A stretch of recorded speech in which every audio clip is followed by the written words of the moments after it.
Good morning, cadets, and welcome to another episode of KSP Naval Academy. I am your host and instructor, Camulus777.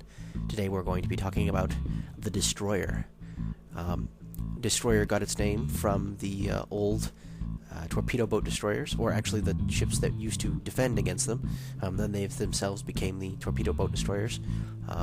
Started around the 1880s, and they would, because of torpedo technology, a torpedo could take out a battleship or a larger cruiser relatively easily, so they would fit these smaller, far more maneuverable ships that were only about 50 tons or 150 tons with several torpedoes, and since they were so maneuverable, you couldn't shoot them. This is my Diamondback. I was going to call it a Hammerhead for obvious reasons, but I decided on Diamondback.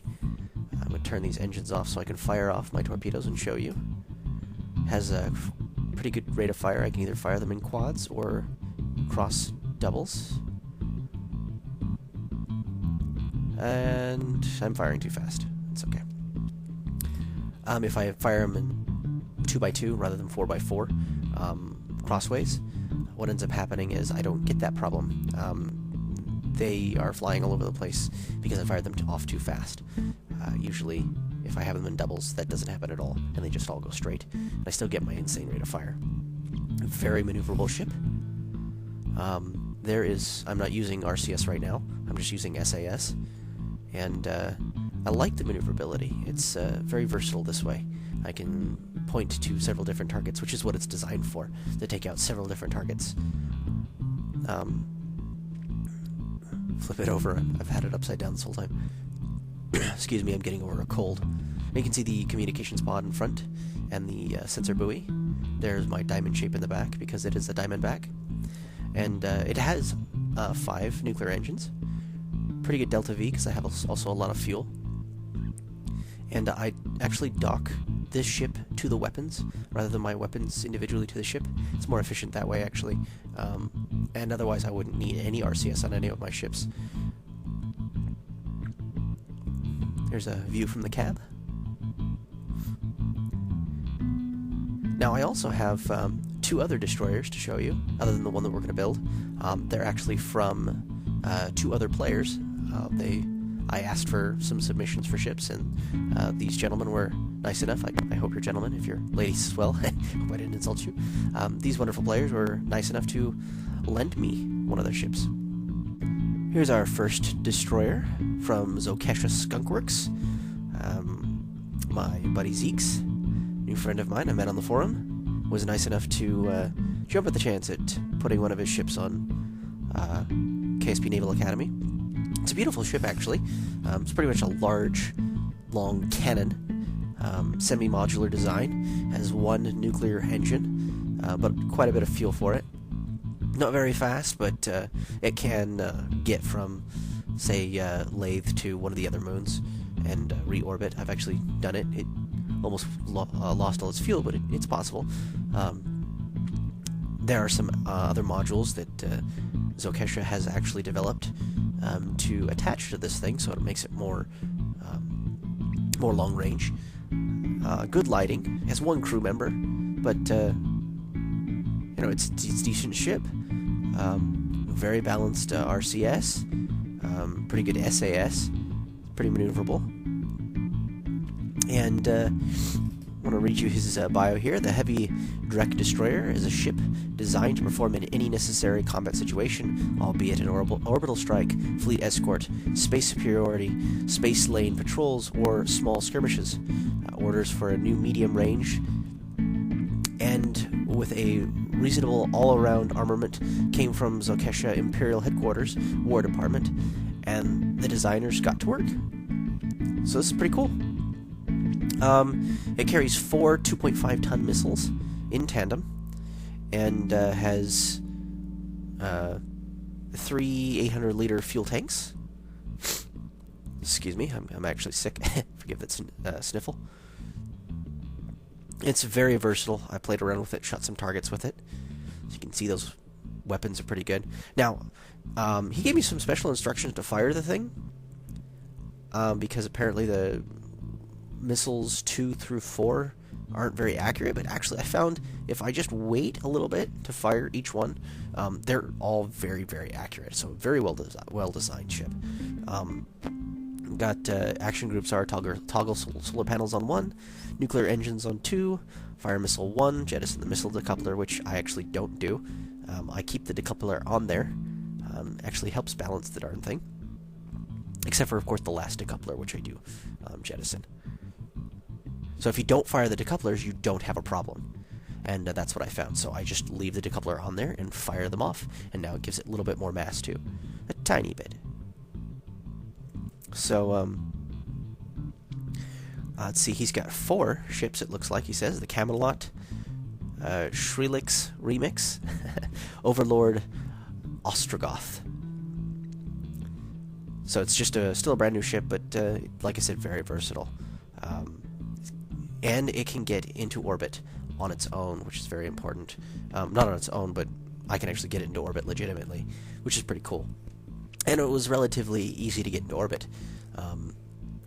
All I had to do was just keep it at normal throttle, 90% throttle, which is what I usually do, and start my tilt, my gravity burn at around 10 kilometers or 11 kilometers, depending on the weight of the ship. I did this one at 11, actually, and I got into orbit. Barely, but I got in orbit. I had to use some of the fusion engines to finish off my orbit, but, other than that, it was... my fission engines. Man, I wish they had fusion torches in this game. That'd be awesome. Very long barrel, but it's reloadable. And, beautiful. There's a look down the... There's some targeting things. At least I think those are for targeting. They're useful for targeting. I used them for targeting manually, but it's pretty much a giant space rifle. Looks like a giant railgun. Kind of reminded me of the destroyers in Halo a little bit, just on concept, because of the massive forward gun on the front, and it will punch through just about any armor. Take a better look at this thing from outside. Take a little Kerbal outside. Now, don't critique my my EVA flying. I don't do this very often at all, and don't have a lot of practice at it. But you can get a scope of the size of this thing.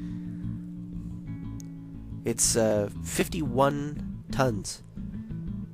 Very impressive. Now, originally, I had split destroyers and cruisers by weight, and frigates and all that by weight. Instead, I've gone with a different approach, and done a weight size class, and then the actual class of the ship, depending on what it does. And a destroyer pretty much is, it's a fast attack, heavy hitter. Modern warfare nowadays, we don't see very many battleships anymore. In fact, I think the United States, decommissioned its last ones, the Ohio class, just because they were hard to keep up, and there's no need for them. A destroyer will actually put out more firepower. It is much harder to hit at a longer range. So I dock back up here, and I'll show you the other destroyer in a minute. We're gonna build one real quick after I dock up here. Here we go.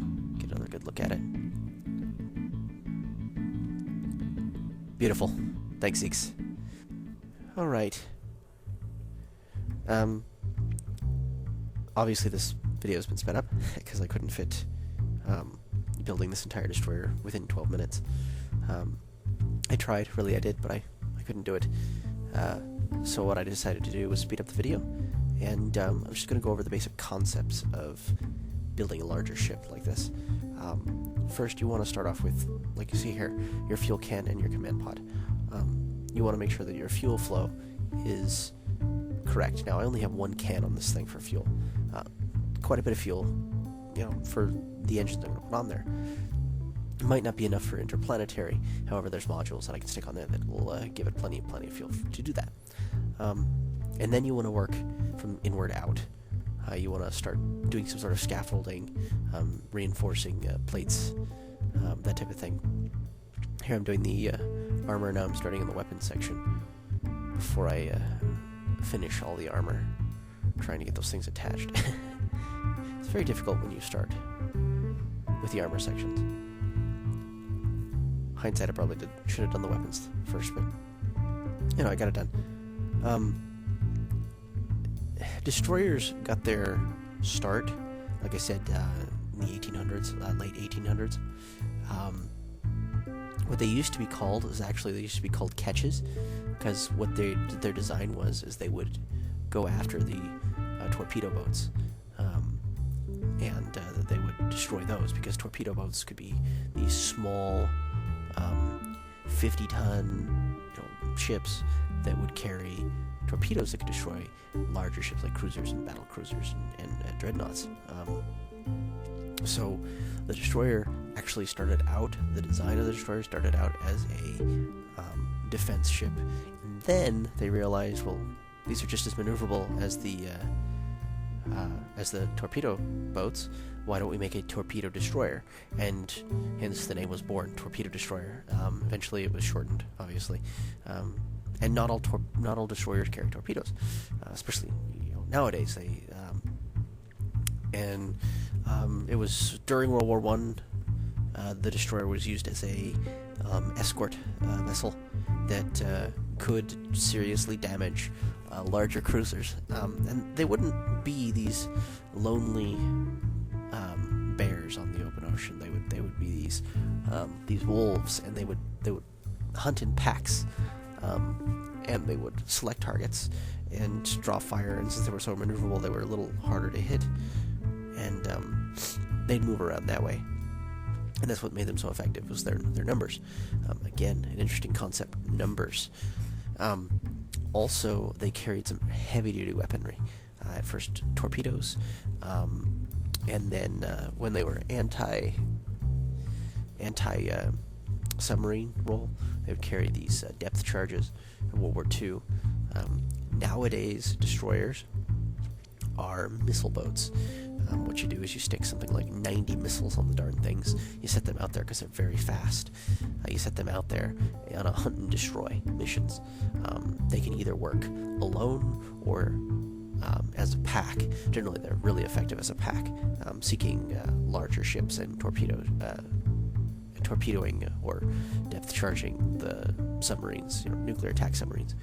And I think most of our destroyers now, as far as I understand, are still fueled by fossil fuels. So they run off of probably electric diesel engines. Don't know of any nuclear destroyers out there, but I could be wrong. I haven't actually looked up that much on nuclear destroyers. It'd be a cool concept, but they're very small, and the point is to be inexpensive. Inexpensive, small, lightweight, and fast. Now, future destroyers, which are actually really, really cool, not space destroyers, but naval destroyers, are these stealthy-looking low deck. They actually are starting to look more like those ironclad ships back in the 1800s again, but just a lot more clean. And their main weapons, of course, are going to be their missiles, which are going to be far more advanced than the ones we're currently using. Even though the Tomahawk is still a pretty cool, useful missile. And then they're going to have these really cool guns. A lot of you are probably familiar with them, but railguns. Railgun is a magnetically propelled projectile that has no other fuel source.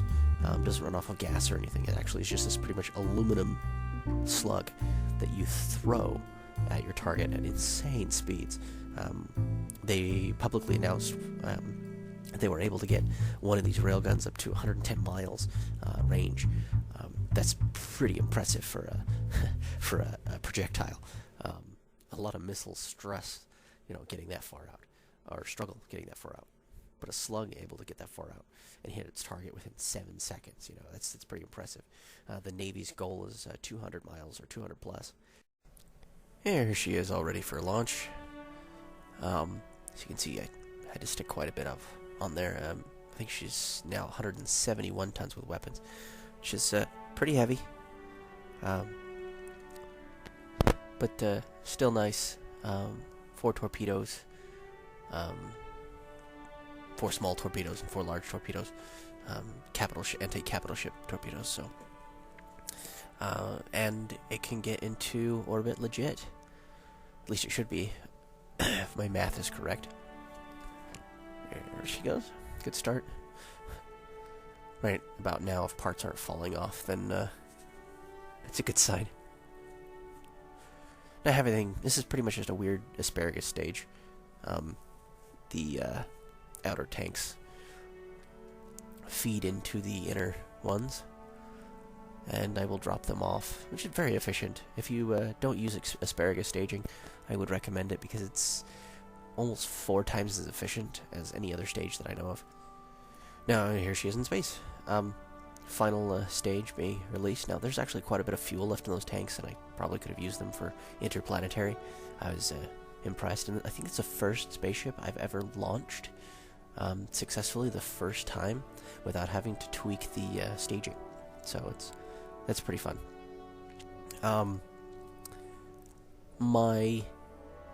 I don't have anything set on action groups other than the solar panels, which you can see are 2 heavy, large solar panels, or actually 4.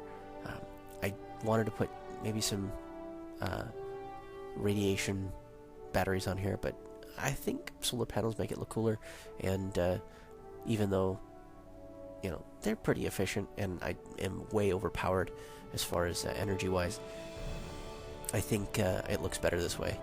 And I like to keep my ships at least a little bit, you know, a little bit practical.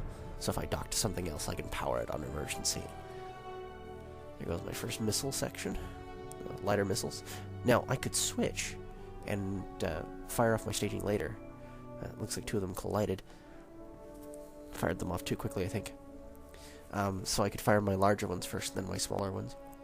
Very easy. All you do is switch your staging, which you can do while flying. And here go the large ones. Ooh, they're flying nice and straight. I like that. Already at, wow, several dozen kilometers. Here we go. And those fire straight as well. Ah, impressive. I actually like that. I don't have to tweak anything. Yeah, well, maybe I should have put this on an action group. That's okay. I'll just go in here and do it manually. But, you know, I like it. I'm still trying to find a decent host. A file sharing place. I tried a few of them, and for some reason they don't want my videos, or my files. Which is funny, because they're just text files as far as I know. But I'll find one, and then I'll add all my ships to these links. Or add them to the forum, or both probably. So you'll be able to find them there. Or you can build your own. I mean, that's kind of what the tutorials are for. I know this tutorial kind of went pretty fast as far as how to build. But, you know, the basic concepts have been covered. Build from the inward to out, and do your RCS after your weapons, because you want to be balanced to your weapons, not everything else. If you want, you can add more RCS and link them so you can just shut them off, turn them on, and things like that. But our next ship is from Valley, who's been on the forum, and when I asked for ships, he volunteered his. Now, he says it's pretty simple. I like simple designs, and I've been looking at it, and other than the fact that I probably would have changed the engines a little bit, I think it's a good design. So here's Valley's destroyer submission, the Kalisto. So this is his first combat design, which rather impressive. He covered all the important points. It's actually a pretty cool design. Might be simple, but low part count. And I'd probably use these as interceptor destroyers. They're really easy to get in orbit, so you can put tons of them up there, and then just fire off a whole bunch of missiles all at once. Again, my concept of massive numbers. And the weapons work really well. Basic torpedo design. There we go. First the center one, and then 2 on. There we go, and 2 more, or 4 more.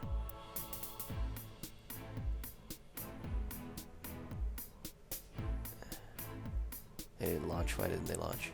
Oh, probably because I didn't click the button right. 4 more. There we go. My bad. There are only a few things I would change. One, make the weapons reloadable. Two, put nuclear engines on it for better delta V for longer range, or make it put two sections for docking ports, so you can put some nuclear engines on it, and then RCS.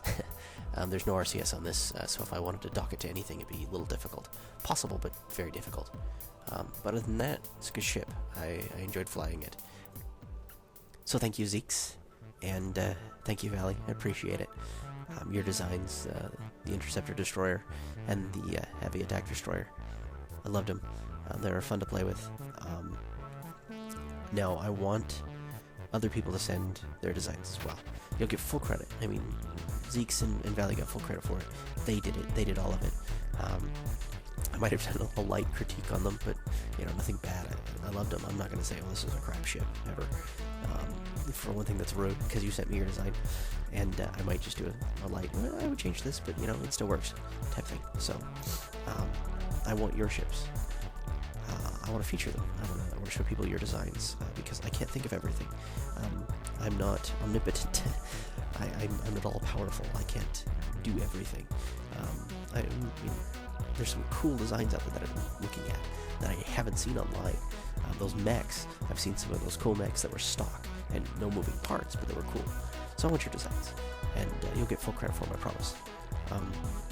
Now, I want to cover just a little bit of tactic. Now, the concept of a destroyer is pretty basic. It's a small, lightweight, fast, heavy hitter. This one obviously has missiles coming out of it. Those railguns on the front will be able to hit any target feasibly, at least when the design is finished, within 200 miles, with a solid metal slug, which will do considerable damage. And then you can see a helicopter pad on the back, and again, space designs won't be very different. They might be a bit smaller than this, but they won't be much different in this case. It's not even the size of a football field. It's very small. What you won't see in space is this. You won't see any of the Federation ships, mainly because they're very unbalanced, at least until we get warp technology, because there's no reason to design a ship like that. It's just, there's no balance to it. You'd waste fuel trying to balance the darn thing. You won't see this because it's too big. Structurally, it'd probably fall apart if the engines were fast enough to accelerate it to any useful speed. Also, when nuke will take it out. I know there's shields, but we don't have shields, so I'm saying something like this with our current technology, or even semi-advanced, wouldn't work. You won't see this until we have artificial gravity, because the decks are laid out wrong. They should be laid out by looking at this picture, they would be laid out vertically rather than horizontally. Meaning that when you accelerate, that's when you create your gravity. Or you have large spinning centrifuges. Now, this design is more realistic. Engines on both sides, so that you don't have to turn your ship during flight in order to slow down and accelerate. Really, there's no front of the ship. It just faces both directions. Large spinning centrifuges counterspin, so that it doesn't throw off your ship. On this one, it doesn't counterspin, so the ship would actually list whatever direction the large spinning things are spinning. Unless, of course, you use RCS or some other fuel. But this is still a very realistic design. It's compact. It looks more like a rocket, which is what spaceships really should look like, really. But the most realistic design that I've seen for a ship is probably this one. I found this on Facebook a long time ago. It's modular. It has two mediocre guns. I mean, they're not massive. It has those capsules. It has two capsules like that on each side, probably for re-entry and then refueling and all that crap. The fuel sections come off. It's got missiles on the front. That pod up in the front, it's got two of them. Those are missiles. And that's more like what a space warship would look like in the near future. It's more realistic. That's what space combat will probably involve. Now, I know there's probably a lot of people that would argue with me, but bigger is not necessarily better, especially with our current level of technology. This is probably pushing the envelope a bit, considering that it's I think it's got like 4 decks on it or something like that. It's a little bigger than necessary, but you know, it still work. Plus, it's modular, so you can make a bigger ship with it if you needed to. For the sake of maneuverability, it's not for the sake of, you know, you can't have something big in space, it'll fall apart just by random. No, not by random. It's if you push with the engines, it's like a train. If you think of a train, it takes a while to stop. It takes a while to get going. If you do a hard, sharp turn, the thing will fall apart. Same concept. But I hope you enjoyed the episode. I do want your designs. I appreciate you for watching. Please like me. Like me, please. No. You guys have a good evening. This has been KSP Naval Academy. Camulus 777 signing out.